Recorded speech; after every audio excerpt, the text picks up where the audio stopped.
Welcome to the deep dive. Today we're going to be taking a look at something I think we all kind of take for granted. Entertainment. Yeah, and not just entertainment in the way we usually think about it, just a fun way to unwind after a long day. We're talking about entertainment as this powerful force that could be secretly shaping our thoughts, our desires even, maybe more than we realize. Okay, see, I'm already intrigued and a little bit unnerved, if I'm being honest.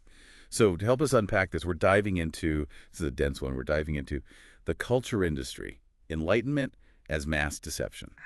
Classic. By Adorno and Horkheimer, published in 2013. And buckle up, listeners, because these guys, they do not hold back. No, they do not mince words. So at the heart of their analysis is this idea of they call it the culture industry. Right. This massive system that churns out movies, music, you name it, even fashion trends. And their argument is that this system, this industry, it subtly influences what we consider entertaining, maybe even what we consider normal. Okay, so instead of just giving us what we want, they're saying this culture industry is actually shaping what we think we want. Yeah, you got it. That's Yeah. the core of it. And they really kick things off with this line that, I don't know, it always kind of sends shivers down my spine. Real life is becoming indistinguishable from the movies. Oh, okay, that's a lot. And honestly, a little creepy when you think about it, especially now. I mean, we are just surrounded by screens and media, and it's everywhere you look, 24/7. Right. And what's crazy is that Adorno and Horkheimer, they wrote this back in 1944. Even back then, they were worried about how these easily digestible narratives, these formulas we see in entertainment, how they were already discouraging us from really thinking critically about the things that we watch and listen to. We just become these passive consumers, just soaking it all in. So instead of challenging the status quo or, questioning things, our entertainment choices are actually keeping us comfortable, Yeah. complacent. There you go. It's like one of the things they argued is that the culture industry, it thrives on conformity. It wants to give us what's familiar, predictable, because that's what's easiest to consume. And of course, that's what's easiest to sell. Okay, so I'm starting to see where this is going, but can you Yeah. give us a concrete example? Yeah. Something we can all kind of wrap our heads around. Sure. Think about like those big blockbuster action movies, right?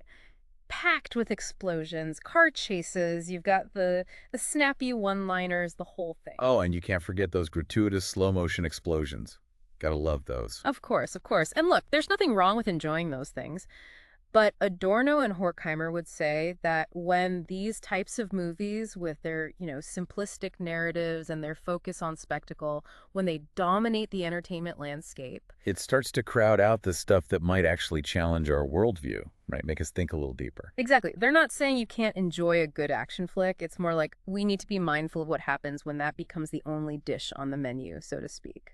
Okay, I like that analogy. It's like we're being presented with this illusion of choice. Like a menu that seems endless, but really it's just the same few ingredients, just repackaged in slightly different ways. Precisely.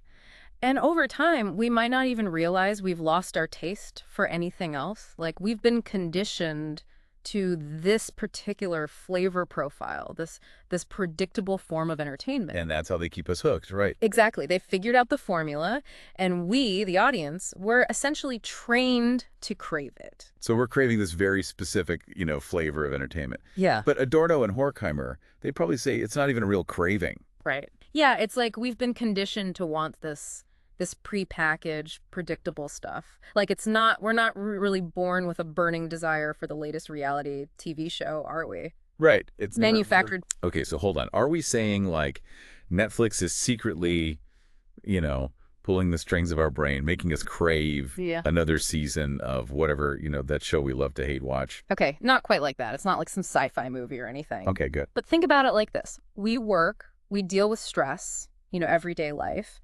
And naturally, we crave escape, Right. a break from the daily grind. And that's where the culture industry steps in.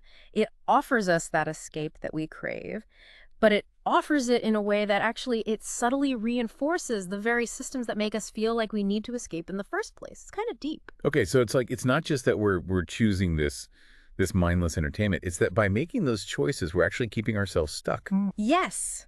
That's exactly it. It's like a cycle. We're almost like hamsters on a wheel. And to make it a little bit more concrete, let's take an example.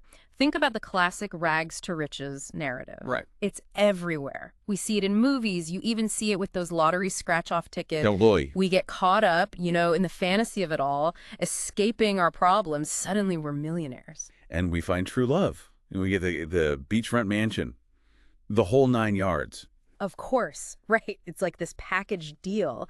And it feeds into this idea that, wealth and status, those are the ultimate goals. And look, there's nothing wrong inherently with wanting those things. But what Adorno and Horkheimer would argue is that by constantly being presented with this narrow view of success, it distracts us from maybe questioning the system itself. Like maybe there are other ways to find fulfillment that are actually more meaningful. It's like that saying, don't hate the player, hate the game.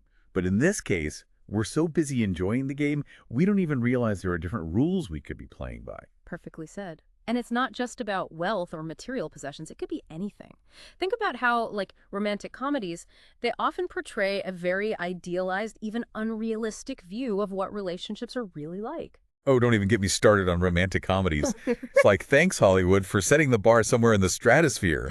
My love life can't possibly compete. Right, and that's the thing. We start craving these manufactured emotions, these picture-perfect scenarios, that it becomes harder and harder to find satisfaction in, like, the messiness of real life. So Adorno and Horkheimer, they're painting a pretty bleak picture here. Right. But let's play devil's advocate for a second. Yeah. I mean, look, do I watch my fair share of trashy reality TV? Yes, I do. But I also like to seek out documentaries. I love independent films, books that challenge me. So don't we still have some agency as consumers? Like, we're not just puppets, are we? You're absolutely right to bring that up. That's a question that I think is debated to this day. And Adorno and Horkheimer, they did acknowledge that, of course, the culture industry, it can't exist in a vacuum. It has to operate within, the existing market. To some degree, it has to respond to what they think consumers want. But if they're so good at, like you said, predicting or even creating our desires, where does that leave, like, our sense of individuality? It's like, are we really making our own choices when it comes to what we consume, what we enjoy? Or are we just following a script that someone else wrote? That's where it gets really interesting, I think, especially when I think about, today's world, right? And all the choices we seem to have. Adorno and Horkheimer, they argued that the culture industry, what it actually does is it promotes a very particular and ultimately superficial version of individuality. Superficial individuality. Okay, now you've lost me. How can individuality be superficial? Isn't the whole point of individuality to be unique?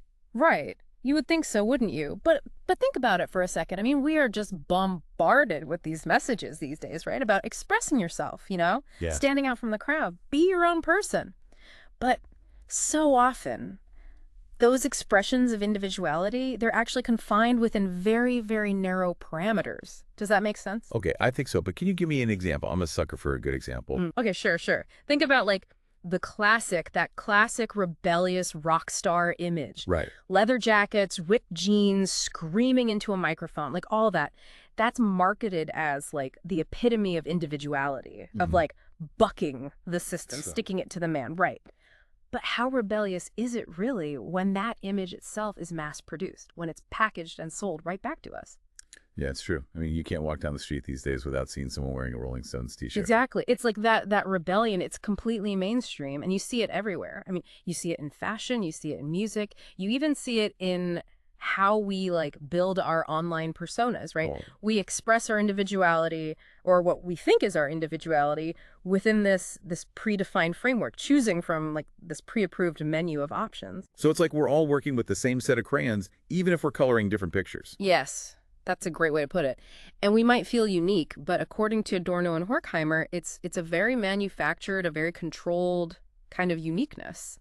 And that serves a purpose, because when our desires, our identities even, are predictable, we become easier to market to, easier to control, in a way. So it always goes back to that control, doesn't it? It's like if our individuality is an illusion, then like true freedom, genuine happiness, all those things, they become even harder to grasp. It's like we're always searching for fulfillment in all the wrong places.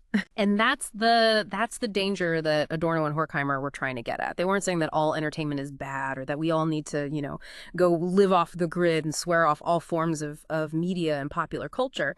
But they were concerned. They were deeply concerned about what happens when we let this culture industry, as they called it, do our thinking for us. So where does that leave us? Like, what's the takeaway for someone listening to this thinking, oh, wow, this is kind of depressing, actually? Are we doomed to be pawns in this big entertainment game? Not necessarily. I don't think so. I mean, awareness is a powerful first step, right?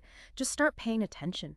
Pay attention to the messages that are embedded in the media that you consume. Ask yourself, why am I drawn to this particular show or this type of music? What need is it fulfilling for me? And then maybe even ask, is there a different way, maybe a more fulfilling way to meet that need?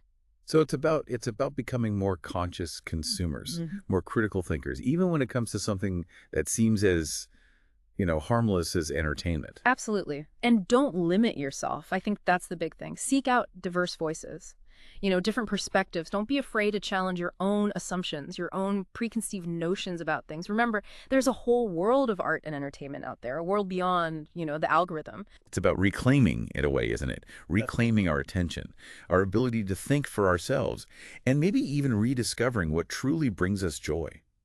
Well, listeners, who knew that a deep dive into the entertainment industry could get so, well, deep? The best kind of deep dive, in my humble opinion. Couldn't agree more. And on that note, we'll leave you with this. The next time you're, scrolling through Netflix or whatever streaming service you use, or even just scrolling through social media, take a moment to ask yourself, am I making a conscious choice right now? Or am I just, I don't know, following the well-worn grooves that have been laid down for me? The choice, as always, is yours.